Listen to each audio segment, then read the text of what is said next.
Quero saudar a amada igreja esta noite com a gloriosa paz de nosso Senhor Jesus Cristo e agradecer por estar aqui nesta noite para falar aos corações dos amados irmãos aquilo que Deus colocou em meu coração. E nós sabemos que essa noite é uma noite especial. Falarmos de família e estarmos em família é a melhor coisa deste mundo.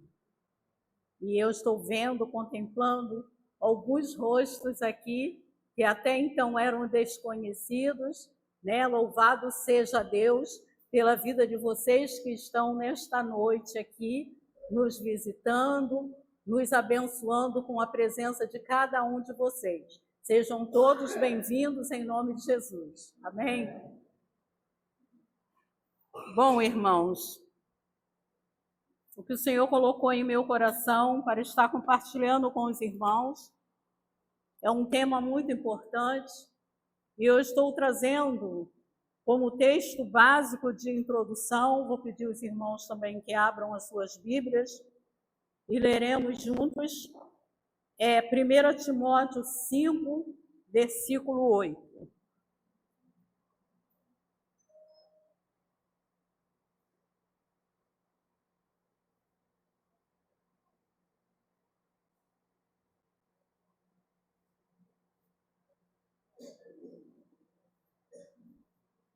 Leiamos.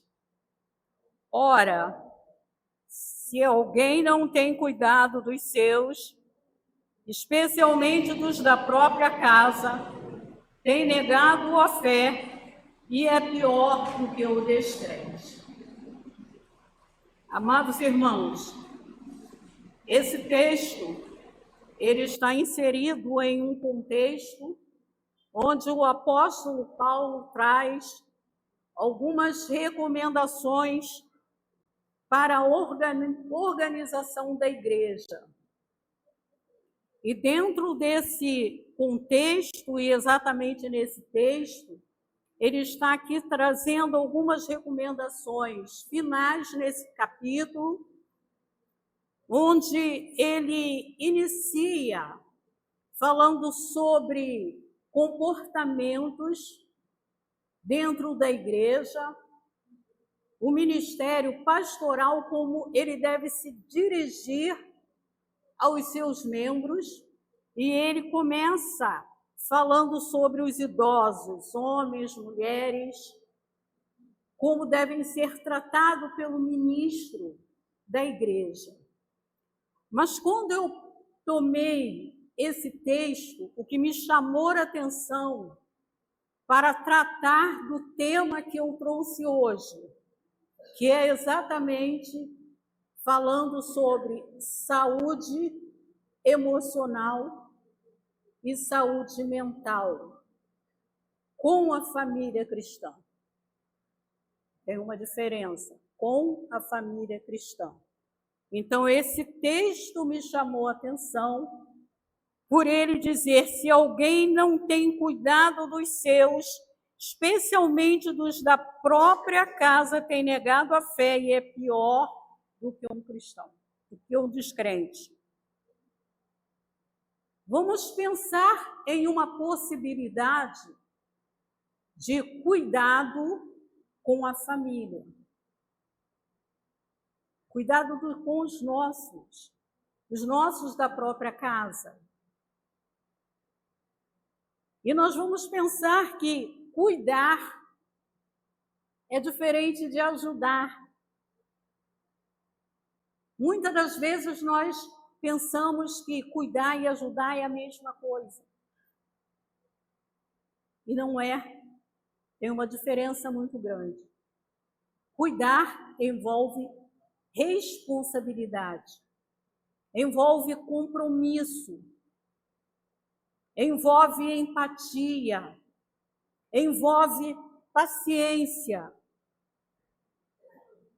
E tudo isso nós vamos estar compreendendo através do discorrer desse tema. E nós precisamos compreender o que é uma família. Nós já tivemos 2 mensagens aqui na quinta-feira passada, nossa irmã Kathleen trouxe uma explicação muito bem aprofundada a respeito de família. No domingo também o pastor trouxe mais um reforço explicando o que é família, porque hoje nós temos, na verdade, uma pluralidade familiar.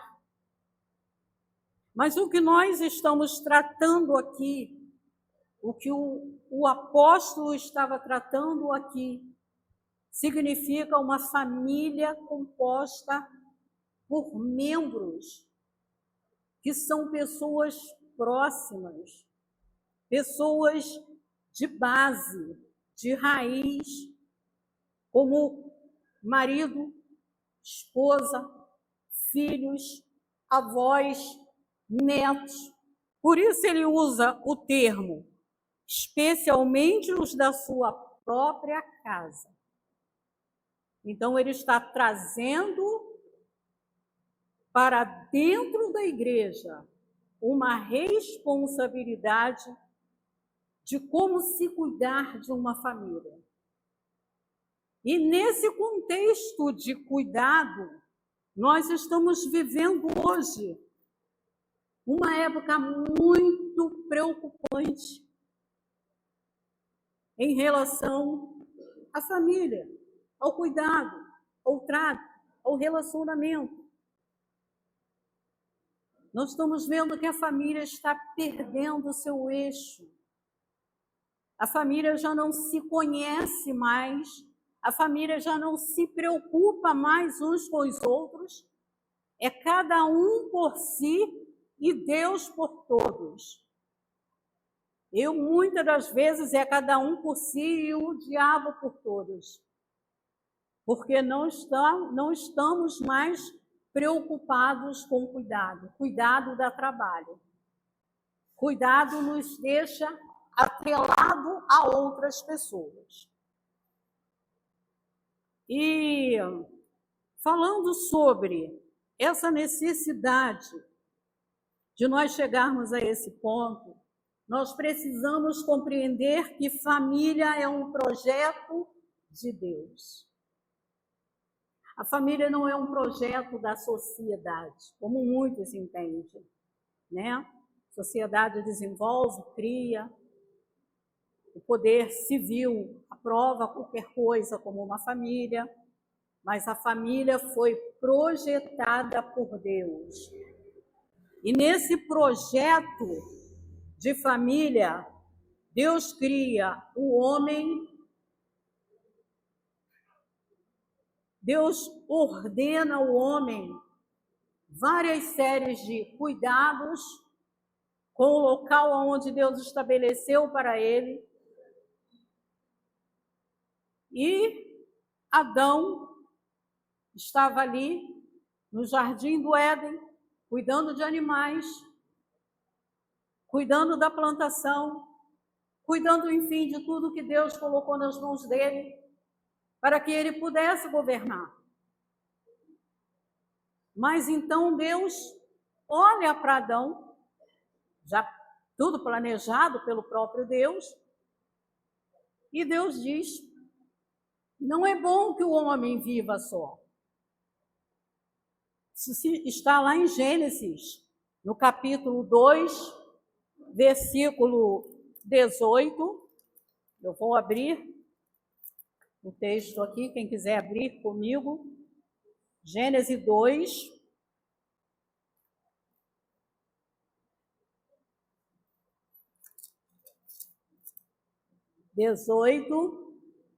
Depois 21 até o 25.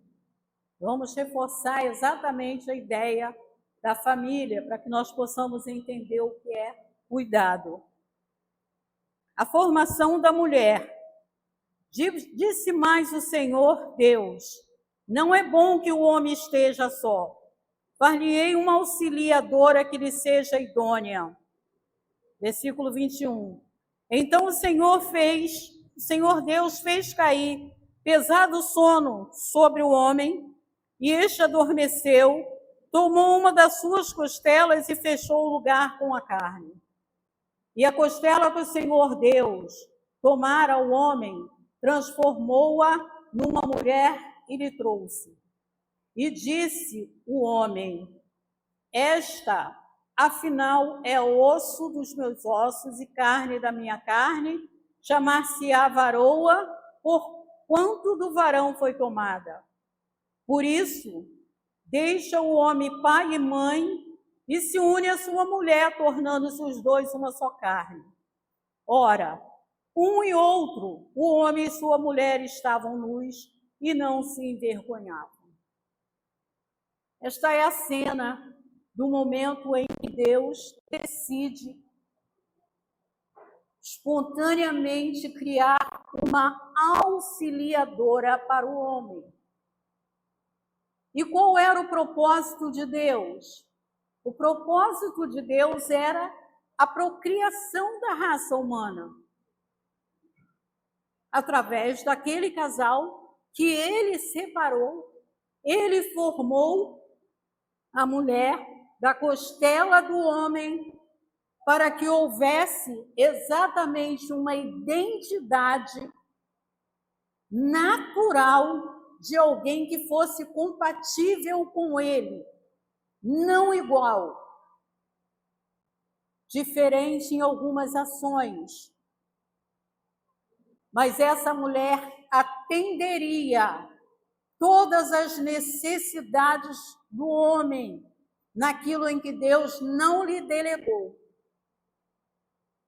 Deus fez a mulher com uma formosura, com um intelecto, com sentimentos diferentes do homem.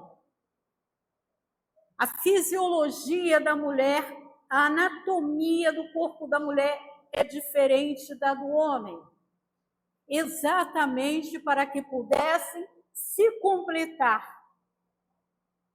E Deus deu à mulher o poder da maternidade, coisa que ela não concedeu, ele não concedeu e não poderia conceder a Adão, o homem, porque a estrutura do Adão não foi feita para isso. E com isso, Deus coloca também diante deles uma responsabilidade. Deus traz ao homem. Por isso, deixa o homem, pai e mãe, e se une à sua mulher, tornando-se os dois uma só carne, uma só pessoa. Não um só ser. A mulher é individual. A mulher tem a sua personalidade, tem a sua característica diferente. Deus fez a mulher com uma estrutura mais frágil do que a do homem. Por isso, Deus a tomou da costela. E o homem foi feito do barro. O homem tem uma estrutura física mais robusta, diferente. A mulher tem uma estrutura completamente moldada, como alguém que realmente foi tirada de um osso do homem, uma carne. E assim a família foi formada da maneira como Deus quis.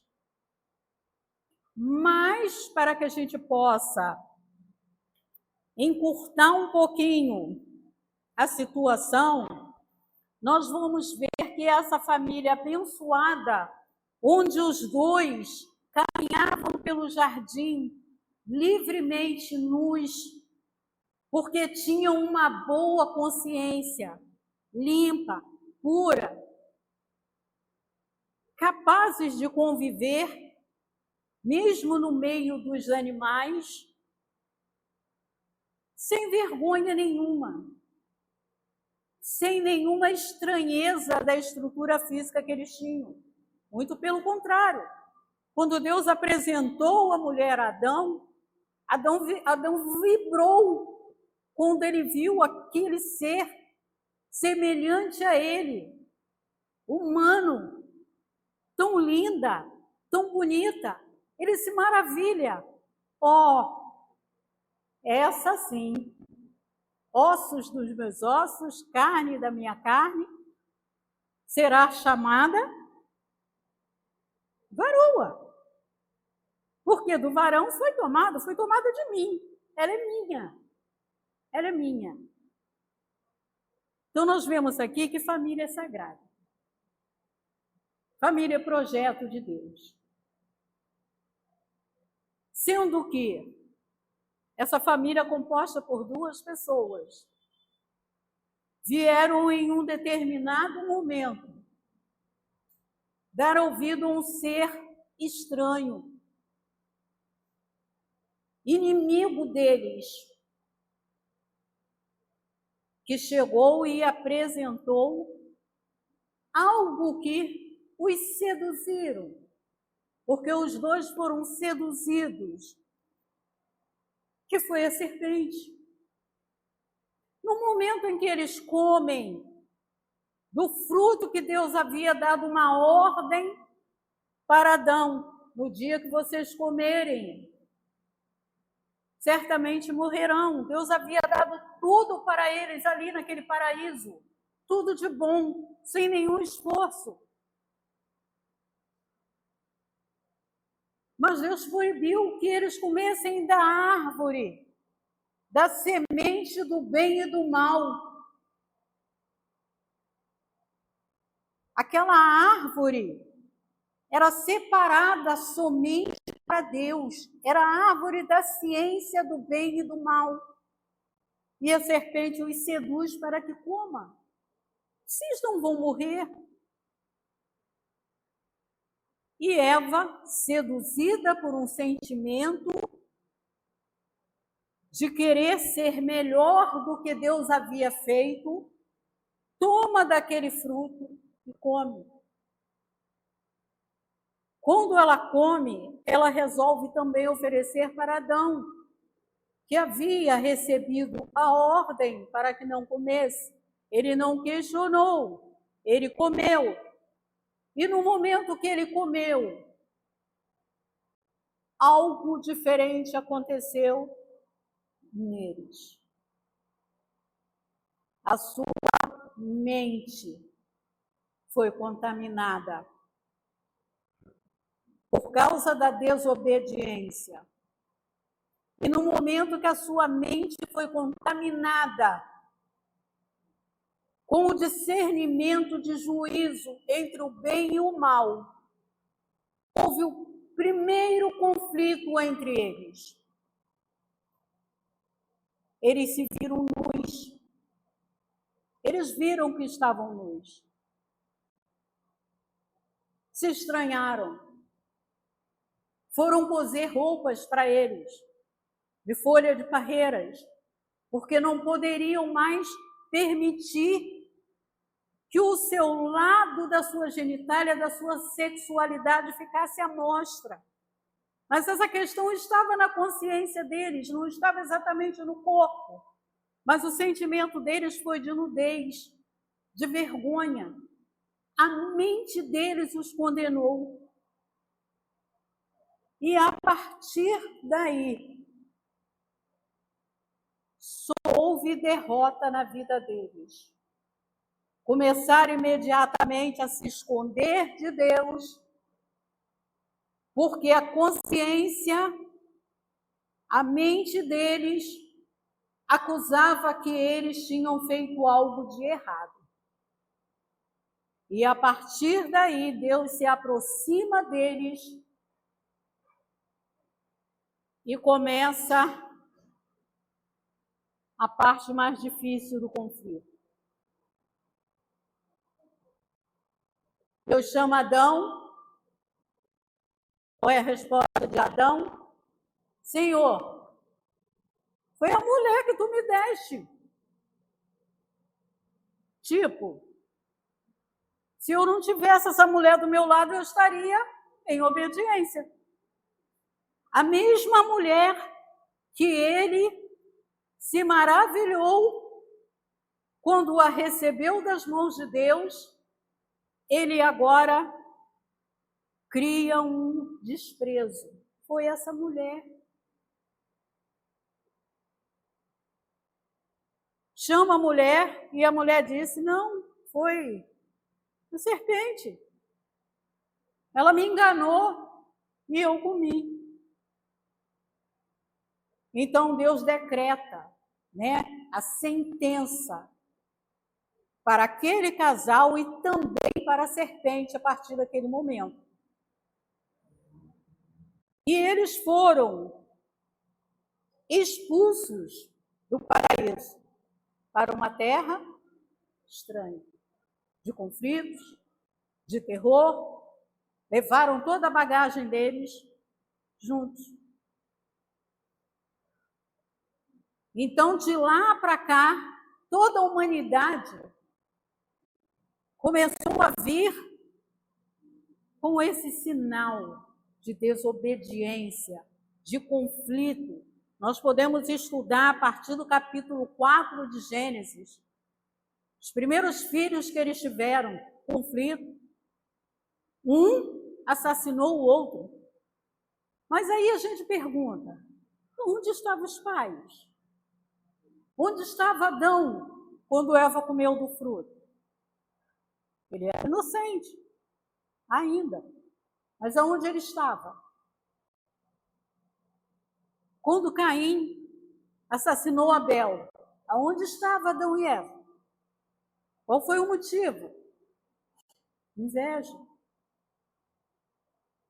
Todo esse processo que aconteceu lá no Éden continua acontecendo até a data de hoje, na vida daqueles que não foram ainda regenerados pela semente da mulher que Deus havia declarado desde o momento da queda, que era Cristo.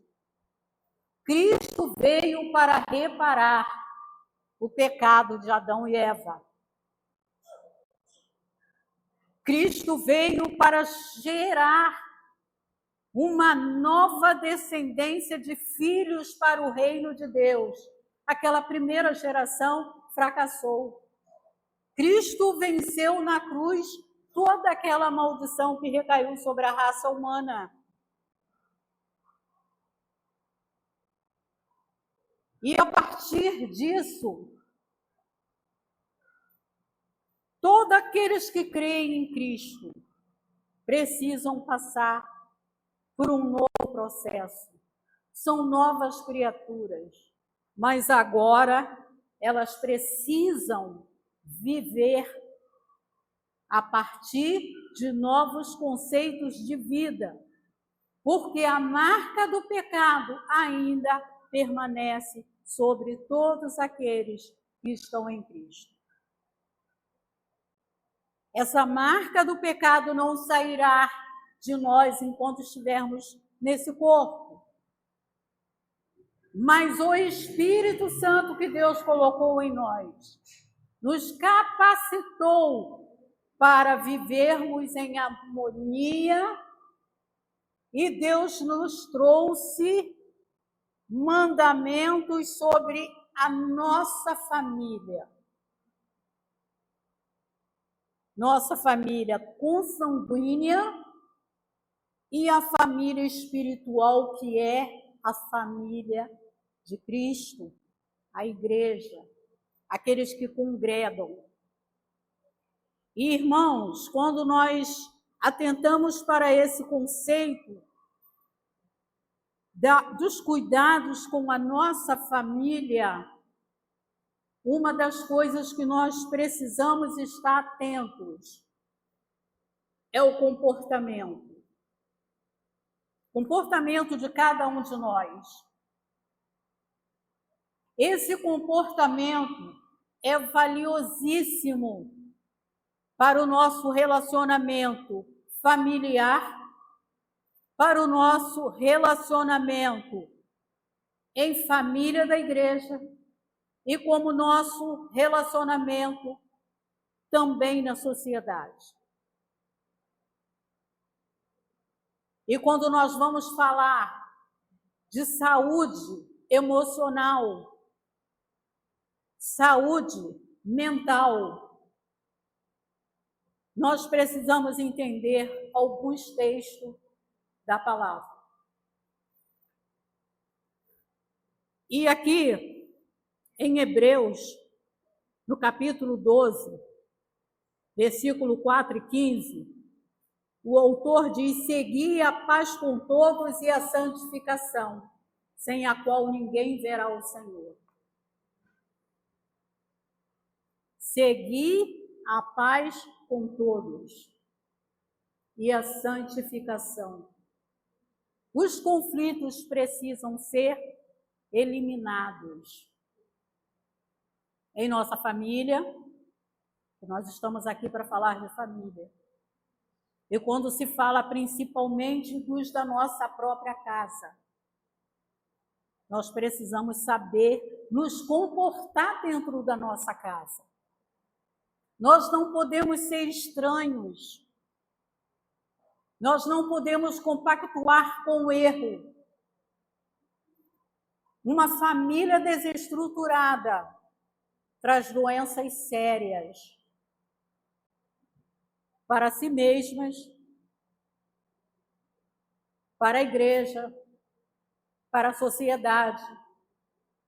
E quantos são os que estão enfermos em nosso meio por uma falta de estrutura adequada? Eu vou ler um texto aqui que fala sobre saúde emocional. Quando falamos em violência, abre-se um vasto leque que abrange desde violência urbana até a doméstica, e em vários níveis e formas. A violência, em suas diversas manifestações, traz sérias implicações para a saúde e está associada fortemente ao desenvolvimento de problemas emocionais.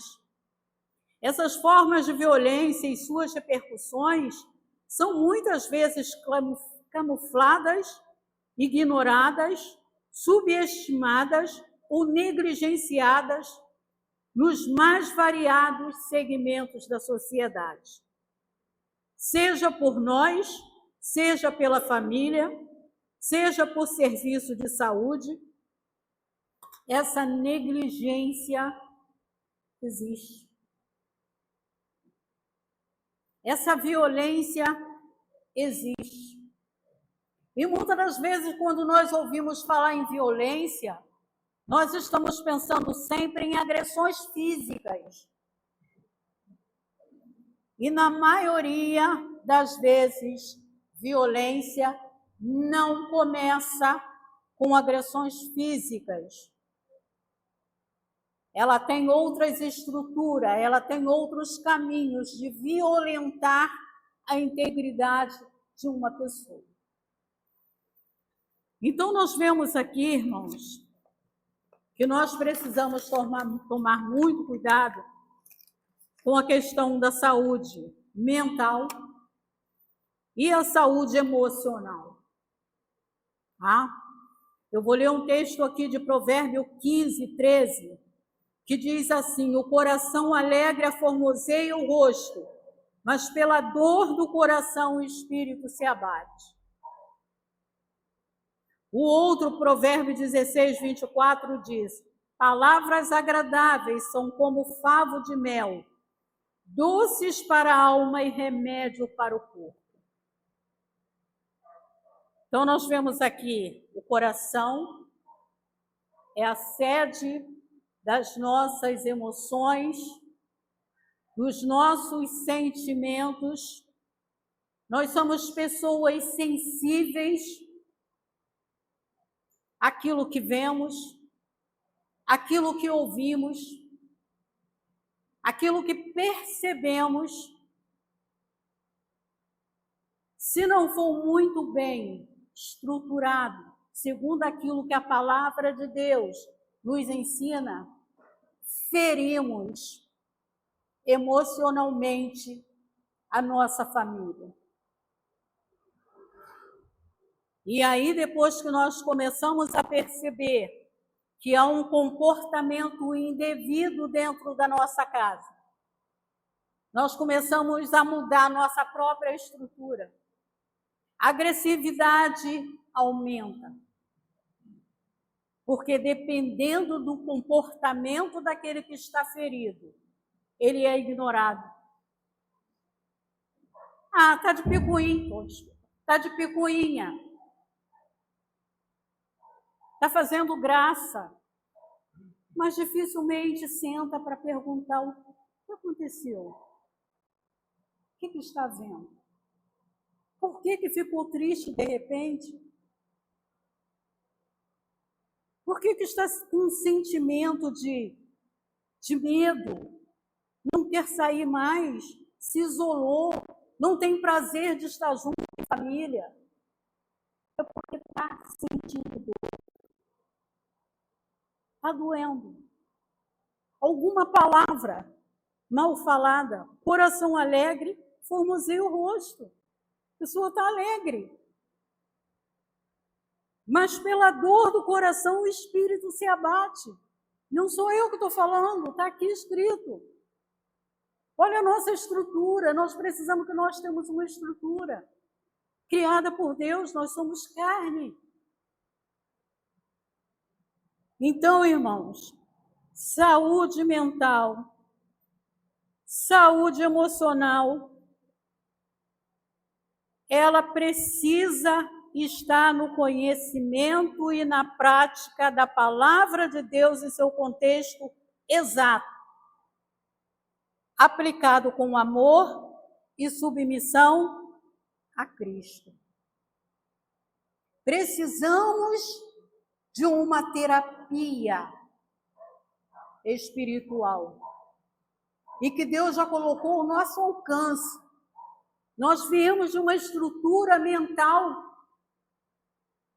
adoecida por natureza, mas Deus quer nos recuperar, Deus quer nos tratar, mas nós precisamos nos posicionar adequadamente diante de Deus. Vou pedir aos irmãos que abram suas Bíblias em Romanos 12, versículo 2, para que possamos entender melhor aquilo que a palavra diz. Romanos 12, 2.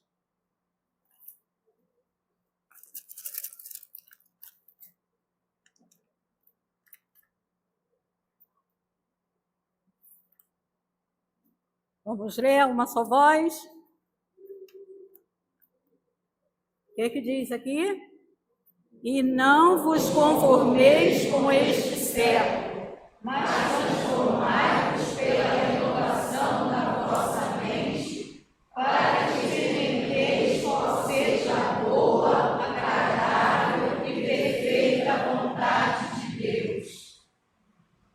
Não vos conformeis com este século, com este mundo, com esta era que nós estamos vivendo.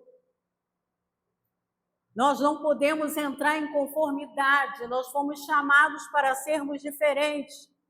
Família de Deus, santo, puro. Nós fomos comprados, lavados e remidos pelo sangue de Cristo. Fomos regenerados por uma nova semente. Mas agora nós precisamos o quê? Renovar a nossa mente.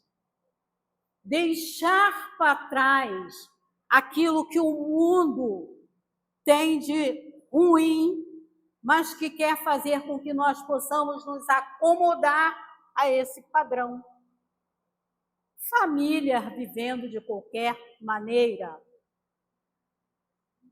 Então, para isso, nós temos que entender que quando nós precisamos nos revestir de uma nova natureza, é através da palavra de Deus aplicada na nossa própria vida e aplicada em nossa família, para que nós possamos nos encaixar e voltarmos a viver como aquela família que Deus planejou lá no Éden. E para isso nós recebemos um mandamento do apóstolo Paulo orientando como essa família deve se comportar. Colossenses, capítulo 3, vou pedir aos irmãos que leiam. Abram as suas Bíblias. Vamos ler. Colossenses, capítulo 3, do versículo 18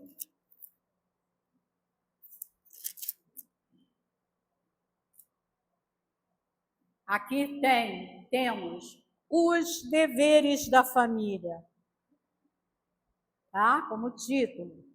Do 18 até o 21 e logo após o 25. 18. Esposas, sede submissas ao próprio marido, como convém no Senhor. Maridos, amai vossa esposa e não a trateis com amargura. Filhos, em tudo obedecei a vossos pais, pois fazê-lo é grato diante do Senhor. Pais, não irriteis vossos filhos, para que não fiquem desanimados. 25, a igreja sozinha nele. Pois aquele que faz injustiça receberá em dobro a injustiça feita, e nisto não há acepção de pessoas. Muito. O texto básico que nós trouxemos. Aquele que não cuida dos seus negou a fé e é pior do que um descrente. E aqui está falando, ele comete injustiça. Você errar o alvo daquilo que Deus estabeleceu é injustiça. Toda injustiça é uma violência. E quando Paulo fala aqui no versículo 18, se dirigindo às mulheres, ele diz: esposas, sejam submissas ao próprio marido, como convém ao Senhor. Essa orientação, ela volta muito lá para o Éden, onde nós vemos que Eva não se submeteu ao papel dela e ao lugar dela quando deu ouvidos à serpente. Ela desejou aquele fruto, ela olhou, ela desejou, ela comeu e depois ela foi ao marido.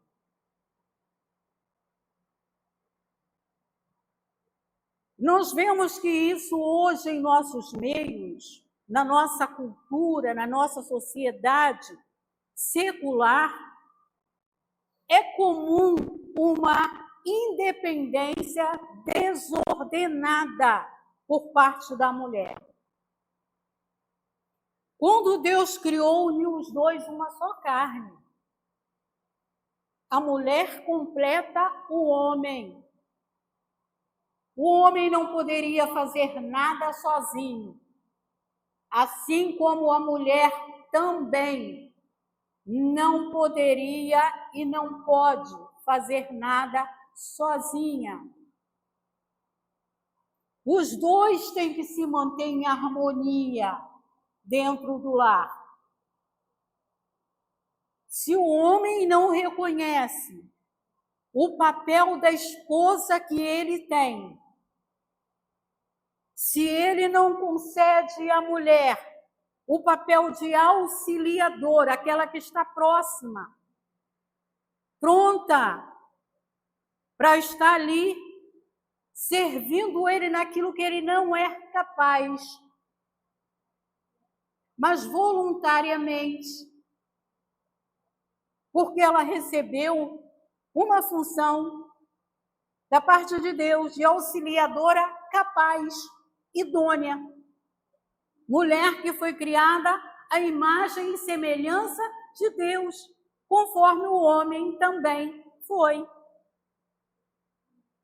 Tem a mesma mentalidade que o homem tem. Receber o mesmo Espírito de Deus, receber o mesmo sopro de vida.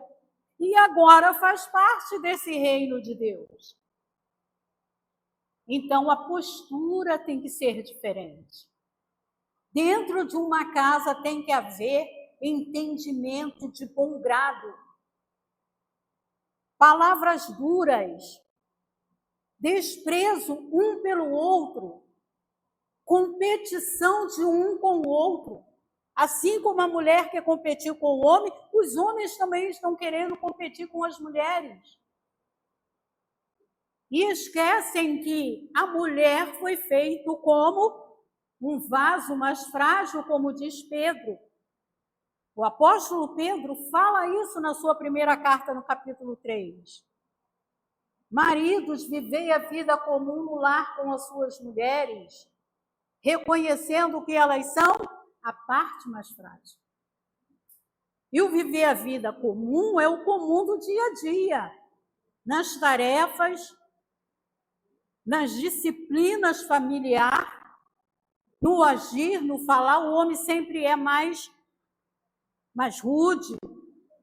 Tanto é que o tom de voz do homem, né, é diferente do da mulher. A mulher é mais delicada, fala mais fino, o homem fala mais grosso, fala mais alto. Ele não pode se medir com esta questão.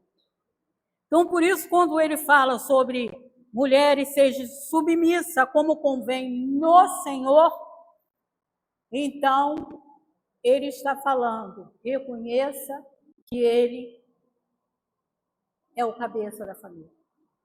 O homem é o cabeça da família. Ele é responsável em cuidar, em sustentar, e começa por ele cuidando da própria esposa. E no versículo 19 diz: maridos, amai a vossa esposa e não a trateis com amargura. Olha só, amai. Por que essa ordem? Porque Adão lá no Éden também disse, foi essa mulher aí que o Senhor me deu. Ela que agiu assim. E hoje não é diferente. Tudo que dá errado dentro de casa foi a culpa da mulher. Era ela que estava lá dentro de casa cuidando da casa. Não estou generalizando, mas a maioria dos casos é assim que acontece os conflitos. E aqui, não é à toa, quando ele se dirige, ele usa esse termo. Não a trateis com amargura. Amai vossa esposa. Quando o marido sabe tratar a esposa automaticamente se submete.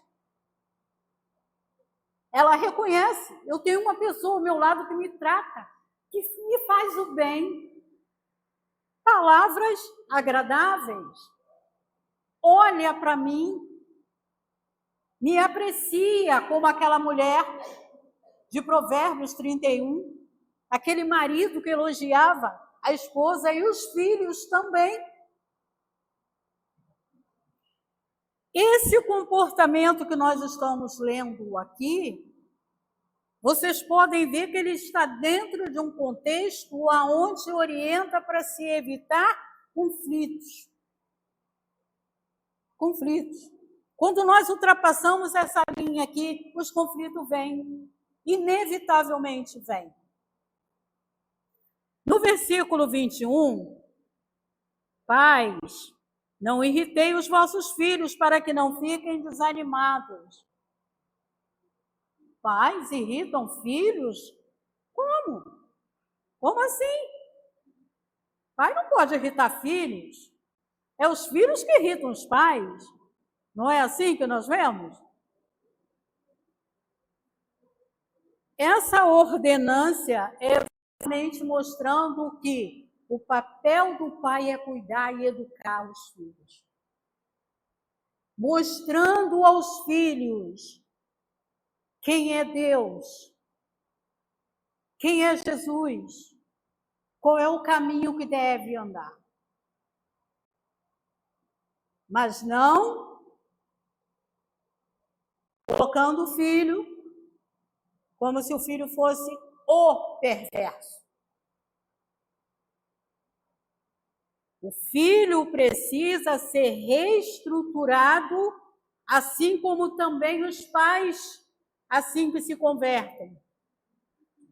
A natureza do pecado e da desobediência já nasce com a criança. Ele já tem a tendência mais para o mal do que para o bem. Ele precisa ser instruído. Ele precisa ser orientado e com amor, com paciência, até que ele aprenda e entenda. Mas normalmente a linguagem que os pais usam, eu já te avisei para você não fazer isso. Você é teimoso.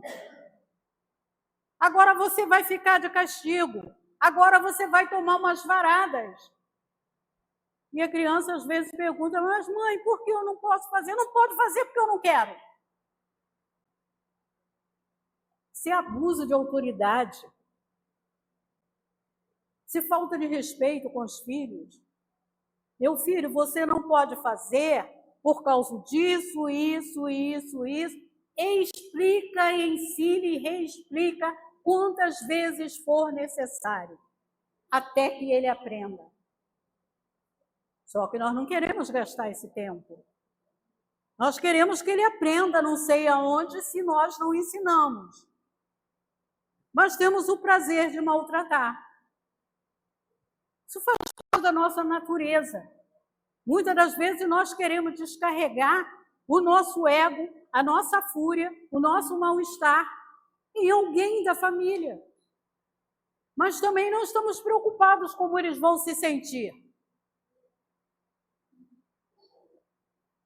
Você só vai perceber quando o seu filho disser assim, poxa, eu queria morar lá na casa do meu coleguinha. Eu queria que a minha mãe fosse igual à mãe dele, do Joãozinho, do Pedrinho. A mãe dele é tão boazinha, né? Mas de quem é a culpa? E isso começa a partir do cabeça da família. Se o marido não respeita a própria esposa, essa esposa não vai respeitar o marido. Esse lar começa a ter um conflito. Cria-se dentro dessa família um clima ruim que vai se espalhando para as descendências. E a criança começa também a dizer, eu também aqui não preciso respeitar ninguém. Eu vejo meu pai gritar com a minha mãe grita com meu marido, chama com meu pai, chama de tudo quanto é nome, vai aonde ela quer, meu pai some por aí, nem a gente que é filho sabe aonde ele foi. Porque não tem freio, irmãos. E essa família está apodrecendo, está adoecida por falta de cuidado. Nós precisamos olhar para os nossos e estar sempre preocupados. Espera aí, você hoje acordou com uma carinha meio assim, o que está acontecendo? Não está bem? Acordei com uma dor de cabeça, bom, então vamos ver isso. Não, sai, bate a porta, vai embora para o serviço. Não quer nem saber como é que ficou quem está dentro de casa. Se é filhos, às vezes a mãe tem que correr sozinha para o médico, porque nem ela própria sabe o que está vendo, a criança está desenvolvendo uma depressão, está com estresse emocional, está triste com o ambiente onde ele vive, não é harmonioso, é gritaria, é troca de ofensas. Então, nós precisamos entender que temos que cuidar da nossa saúde emocional, da nossa saúde mental, porque tudo é um conjunto. A nossa mente formula pensamentos, recebe de fora influências negativas, e isso vai formando em cada um de nós pensamentos e sentimentos de vingança, de perversidade, de maldade. Coração adoecido, ele vai ficando endurecido, insensível, disposto a fazer qualquer maldade. De repente, uma discussão que começou dentro de casa, amanhã ou depois vira crime. Então, nós precisamos tomar muito cuidado. Versículo 21, já estou terminando, tá, pastor? Estamos quase acabando. Pais, não irritei os vossos filhos para que não fiquem desanimados. Já entramos nesse contexto. Agora o versículo 25, pois aquele que faz injustiça receberá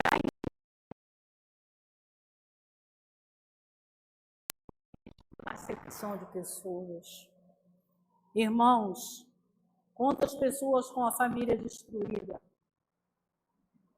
clamando, pedindo a Deus em oração para que Deus mude a família dele, mas ele não quer mudar. Ele quer que Deus cuide da família dele, mas ele não quer ter a responsabilidade de cuidar.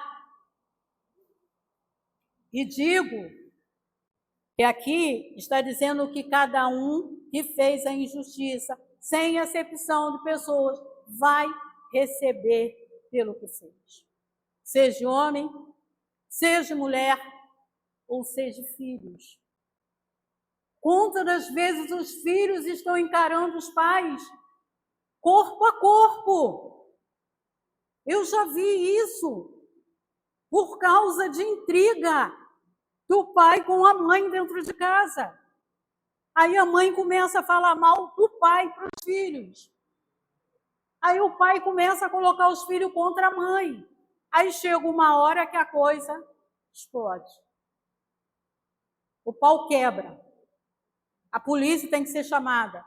A vergonha da família. E olha, pasmem, que isso não é só lá fora. Famílias que se dizem cristãos vivendo desta maneira. Então, hoje, esta palavra que eu estou trazendo aqui, que Deus colocou em meu coração, eu tenho testemunhado muitas circunstâncias idênticas ao que aqui está prescrito. Não façam assim. Mas o homem natural, com a sua natureza decaída, ele insiste no pecado, ele não quer se voltar para Deus porque ele não quer que Deus o controle, ele se afasta da presença de Deus, assim como Adão e Eva fizeram, começaram a se esconder, porque eles não querem reconhecer o erro que têm. Mas aqui nesta noite, o que Deus está trazendo para cada um de nós hoje é para que nós possamos meditar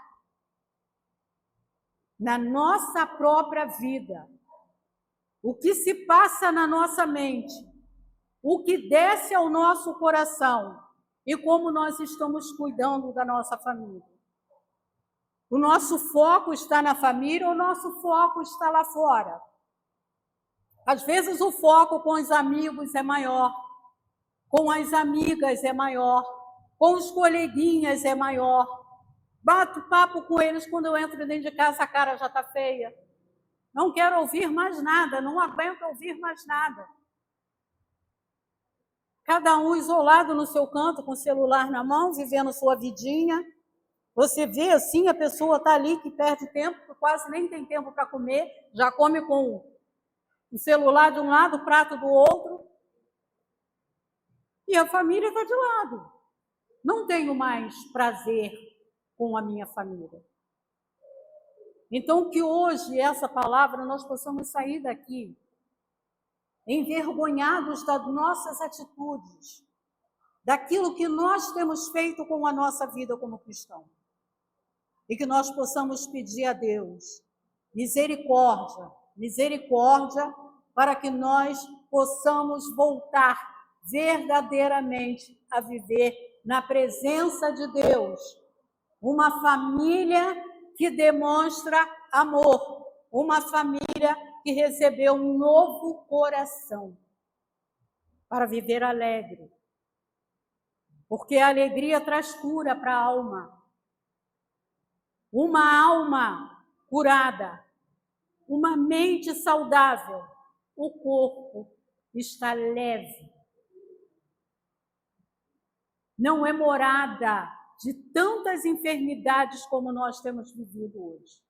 Quantos problemas mentais têm chegado hoje nos consultórios de psicólogos? Pessoas cristãs, para resolver conflitos com filhos, com pais, criança pequena já com depressão, porque já vem dentro desse lar poluído, amargo, cheio de aspereza. As pessoas trocam farpas o tempo todo, mas que Deus tenha misericórdia de cada um de nós. Eu já estou encerrando. Que Deus abençoe a vida de cada um de vocês, a minha vida, que estou aqui na frente hoje para trazer essa mensagem. E se eu estou trazendo é porque Deus falou comigo. O mensageiro é o primeiro a receber a mensagem de Deus. E agora eu quero convidar aqui o nosso pastor para estar encerrando, mas antes, fazendo uma oração específica por cada um de vocês hoje. Não tenha vergonha de abrir o coração de vocês diante de Deus.